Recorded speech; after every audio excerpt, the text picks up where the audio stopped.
अवधूत चिंतन श्री गुरुदेव दत्त श्री स्वामी समर्थ. तुमच्या सगळ्यांचे आपल्या चॅनेलमध्ये मनापासून स्वागत आहे. यंदा 2026मध्ये रक्षाबंधन 28 ऑगस्टला म्हणजे शुक्रवारी आलेला आहे. रक्षाबंधन व नारळी पौर्णिमा हे दोन पवित्र सण एकाच दिवशी साजरे केले जातात. तर बघा, प्राचीन व महाभारतातील ग्रंथात या सणांचा संदर्भ सापडतो. देव आणि आसुर यांच्यातील संघर्षात देवांचा विजय झाल्यानंतर या सणाला सुरुवात झाली. या पवित्र दिवशी बहीण भावाला अक्षदा लावून ओवाळते व हातात राखी बांधते. भाऊसुद्धा आपल्या लाडक्या बहिणीला काहीतरी भेटवस्तू देत असतो व ही भेटवस्तू सोबतच मी तुझे कायम संरक्षण करेल असं वचनसुद्धा देत असतो. राखी म्हणजे रक्षासूत्र. हे वाईट शक्तीपासून संरक्षण करणारं आणि सकारात्मक ऊर्जा देणारा पवित्र धागा मानला जातो. आणि म्हणूनच या नारळी पौर्णिमेच्या दिवशी राखी ही भावाच्या हातावर बांधली जाते. आता रक्षाबंधन हा सण फक्त बहीण भावापुरताच मर्यादित नाही, तर समाजामध्ये सर्व स्त्रियांचा आदर करणे ही सुद्धा भावना व्यक्त करत असतो. आज या व्हिडिओमध्ये मी तुम्हाला रक्षाबंधनबद्दल अत्यंत महत्त्वाची माहिती सांगणार आहे. यंदा ही नारळी पौर्णिमा 2 दिवस आलेली आहे. या नारळी पौर्णिमेचा प्रारंभ 27 ऑगस्टला सकाळी 9:09 होणार आहे आणि समाप्ती 28 ऑगस्टला सकाळी 9:27 होणार आहे. म्हणूनच रक्षाबंधन नेमकं कोणत्या दिवशी साजरं करायचं आहे, तसेच या दिवशी भद्राकाळसुद्धा सुरू असतो आणि धार्मिक मान्यतेनुसार रक्षाबंधनाचे कार्य भद्राकाळ संपल्यानंतरच केले जाते, कारण भद्राकाळाला शुभ कार्य करणे अशुभ मानलं जातं. आणि म्हणून यंदा रक्षाबंधनच्या दिवशी कोणता काळ व भद्राकाळ असणार आहे. याचबरोबर बघा, या रक्षाबंधनच्या दिवशी चंद्रग्रहणसुद्धा असणार आहे. तर हे चंद्रग्रहण आपल्याला भारतात दिसणार आहे का? या चंद्रग्रहणाचे नियम आपल्याला पाळावे लागणार आहेत का? त्याचबरोबर सगळ्यात महत्त्वाची गोष्ट म्हणजे रक्षाबंधनच्या दिवशी प्रत्येक विवाहित स्त्री आपल्या माहेरी भावाला राखी बांधण्यासाठी जात असते किंवा वडिलांना राखी बांधण्यासाठी जात असते, काकांना राखी बांधण्यासाठी जात असते. परंतु तुम्हाला माहेरहून परत सासरी येताना या 4 गोष्टी चुकूनही आणायच्या नाही. अन्यथा तुमच्या नवऱ्यावर आकस्मिक संकट येऊ शकतं. तुमचा नवरा आजारी पडू शकतो किंवा धनाचा नाशसुद्धा होऊ शकतो आणि लक्ष्मी साथ सोडून जाईल. तर 99% महिलांना या गोष्टी माहीत नसतात आणि म्हणूनच 99% महिलांकडून या चुका होत असतात. तर याबद्दलची संपूर्ण माहिती आजच्या व्हिडिओमध्ये मी तुमच्यासोबत शेअर करणार आहे. त्यामुळे तुम्ही हा व्हिडिओ स्किप न करता शेवटपर्यंत नक्की पहा. चॅनलवर पहिल्यांदा नवीन आला असाल तर सबस्क्राईब करा आणि असेच माहितीपूर्ण नवनवीन व्हिडिओ पाहण्यासाठी बेल आयकॉनला देखील प्रेस करा, ज्यामुळे मी जेव्हा पण माझ्या चॅनलवरती नवीन व्हिडिओ अपलोड करेल त्याचे नोटिफिकेशन सर्वात आधी तुम्हाला मिळेल आणि तुम्ही एक पण व्हिडिओ मिस करणार नाही. तर आता बघा, आपण सर्वात प्रथम पाहणार आहे की यंदा रक्षाबंधन हे नेमके कोणत्या दिवशी साजरे करायचे. तर सांगितल्याप्रमाणे नारळी पौर्णिमेचा प्रारंभ 27 ऑगस्टला सकाळी 9:09 होणार आहे आणि 28 ऑगस्टला सकाळी 9:47 पौर्णिमा तिथी संपणार आहे. पण आपल्या ज्योतिषशास्त्रामध्ये उदय तिथीनुसार कोणताही सण साजरा केला जातो आणि म्हणूनच जरी ही पौर्णिमा सकाळी 9:15 वाजता संपत असली तरी आपल्याला रक्षाबंधन हे 28 ऑगस्टला म्हणजे शुक्रवारी साजरं करायचं आहे. आता त्याचबरोबर प्रत्येक वर्षी रक्षाबंधनाच्या दिवशी भद्राकाळ हा सुद्धा असतो आणि भद्राकाळामध्ये राखी बांधली जात नाही, ते अशुभ मानलं जातं. कारण त्यामध्ये एक कथासुद्धा सांगितली जाते की लंकेचा राजा रावण याने भद्राकाळामध्ये आपल्या बहिणीकडून राखी बांधून घेतली होती आणि 1 वर्षाच्या आतच त्याचा सर्वनाश झाला आणि म्हणून तेव्हापासून भद्राकाळामध्ये कोणीही रक्षाबंधन साजरं करत नाही किंवा कोणतेही शुभ कार्य केले जात नाही, ते अशुभ मानलं जातं. पण यंदा योगायोगाने रक्षाबंधनाच्या दिवशी जो भद्राकाळ आलेला आहे तर तो सकाळी सूर्योदयापूर्वीच संपणार आहे. त्यामुळे संपूर्ण दिवसभरामध्ये तुम्ही रक्षाबंधन जे आहे तर ते साजरे करू शकता. भद्राचं सावट जे आहे तर ते यंदा रक्षाबंधनावरती नसणार आहे, त्यामुळे तुम्हाला कुठलाही भद्राकाळ पाळण्याची गरज नाही. पण आता भद्राकाळ नाही, पण त्याचसोबत राहुकाळ हा दर दिवशी असतोच. प्रत्येक दिवशी विशिष्ट काळ हा एक राहुकाळ मानला जातो, जो दर दिवशी 2 तासांचा असतो. ज्याप्रमाणे भद्राकाळ हा अशुभ मानला जातो तसंच राहुकाळसुद्धा अशुभ मानला जातो आणि म्हणूनच राहुकाळामध्ये सुद्धा कोणतेही शुभ कार्य केले जात नाही. जर आपण या राहुकाळात कोणतेही शुभ कार्य केलं तर त्याचे वाईट विपरीत परिणाम हे आपल्याला भोगावे लागत असतात. आणि म्हणूनच आपल्याला या रक्षाबंधनाच्या दिवशी राहुकाळ हा अवश्य पाळायचा आहे त्या राहू काळामध्ये आपल्याला रक्षाबंधन साजरं करायचं नाही. आता राहू काळ कोणता असणार आहे, तर दर दिवशी राहू काळ सकाळी 11:02 ते 12:35 असणार आहे.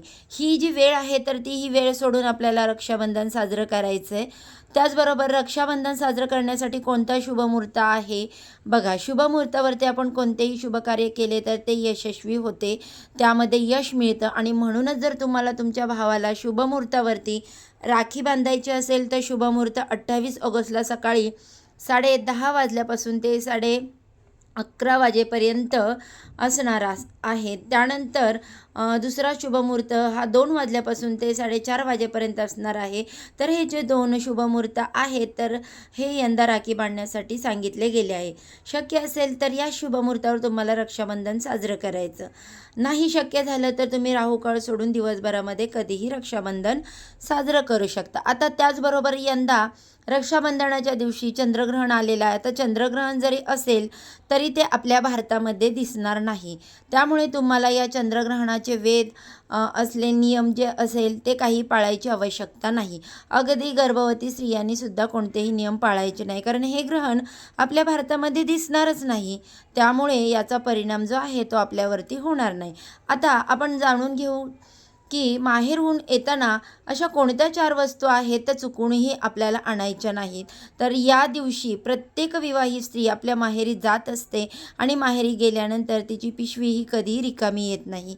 आईवडील काही ना काही वस्तू आपल्या मुलीला देतच असतात आणि आपण सुद्धा आणत असतो. परंतु वास्तुशास्त्रानुसार आणि ज्योतिषशास्त्रानुसार अशा काही वस्तू आहेत ज्या कधीही माहेरहून आपल्या सासरी आणायच्या नाहीत. जर तुम्ही असं केलं तर तुमचा नवरा मोठ्या संकटात अडकू शकतो. आता ह्या गोष्टी आपल्याला माहीत नसतात, कळत नकळत आपल्याकडून ह्या चुका होऊन जातात आणि त्याचे वाईट परिणाम आपल्याला स्वतःलाच भोगावे लागत असतात.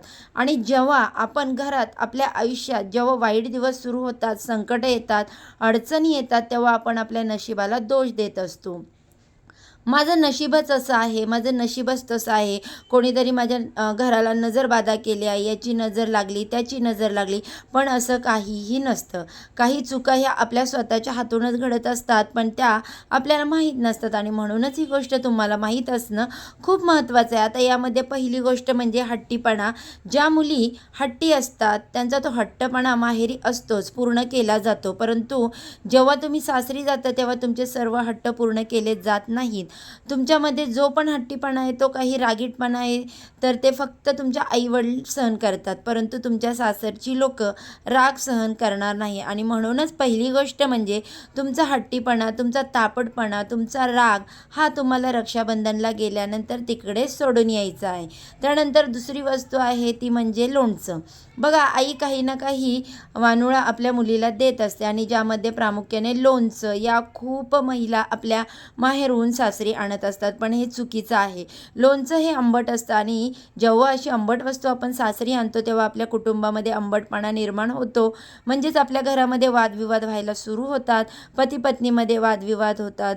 त्यामुळे चुकूनही तुम्हाला लोणचं जे आहे तर ते आणायचं नाही. पुढची वस्तू आहे वापरलेली जुनी भांडी किंवा वापरलेले कपडे किंवा बहिणीच्या काही अशा वापरलेल्या वस्तू असतील किंवा आपल्या माहेरी एखादी वस्तू पडून होती, ती वापरत नसेल तर ती वस्तू तुम्ही तुमच्या स्वतःच्या घरामध्ये आणू नका.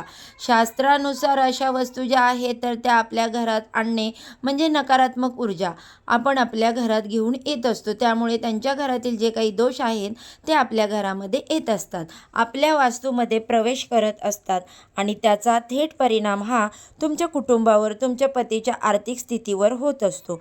पतीच्या नोकरीमध्ये, व्यवसायामध्ये अडचणी यायला सुरुवात होतात. आता बघा, घरामध्ये लक्ष्मी स्थिर राहत नाही, घरातून लक्ष्मी निघून जात आहे, ही एक चूकसुद्धा तुम्हाला अवश्य टाळायची आहे. त्याचबरोबर या रक्षाबंधनाच्या दिवशी भावाने सुद्धा आपल्या बहिणीला टोकदार वस्तू असतील, चाकू, सुरी किंवा इतर काही टोकदार वस्तू असेल, प्रामुख्याने काचेच्या वस्तू ज्या असतात तर त्या भेट म्हणून देऊ नका. आणि अशा वस्तू महिलांनो तुम्ही सुद्धा तुमच्या सासरी नेऊ नका. वास्तुशास्त्रानुसार माहेरून आणलेल्या धारदार वस्तू, काचेच्या वस्तू पती पत्नीमधील नातेसंबंध खराब करत असतात. या वस्तूमुळे त्यांच्यामध्ये कटुता निर्माण होते, कौटुंबिक क्लेश, याशिवाय पतीच्या डोक्यावर सतत मानसिक ताणतणाव राहतो.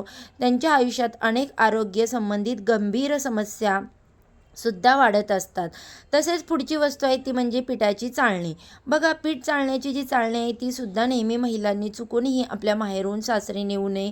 पीठ चाळण्याची चाळणी संसारात अडचणी आणू शकते आणि म्हणूनच या चाळणीने ही घेऊन जाणं सुद्धा अशुभ मानलं जातं. तर ह्या काही वस्तू आहेत ज्या आपल्याला चुकूनही रक्षाबंधनच्या दिवशी आपल्या माहेरून सासरी न्यायच्या नाहीत. तर ही अत्यंत महत्त्वाची माहिती मला तुमच्यापर्यंत शेअर करायची होती. व्हिडिओ तुम्हाला आवडला तर लाईक करा, चॅनेलला वरती नवीन आला असाल तर सबस्क्राईब करा आणि हा व्हिडिओ आपल्या मित्रपरिवारांसोबत जास्तीत जास्त शेअर करा. चला तर मग भेटू अशाच पुढच्या एका नवीन व्हिडिओसोबत. तोपर्यंत सर्वांना श्री स्वामी समर्थ.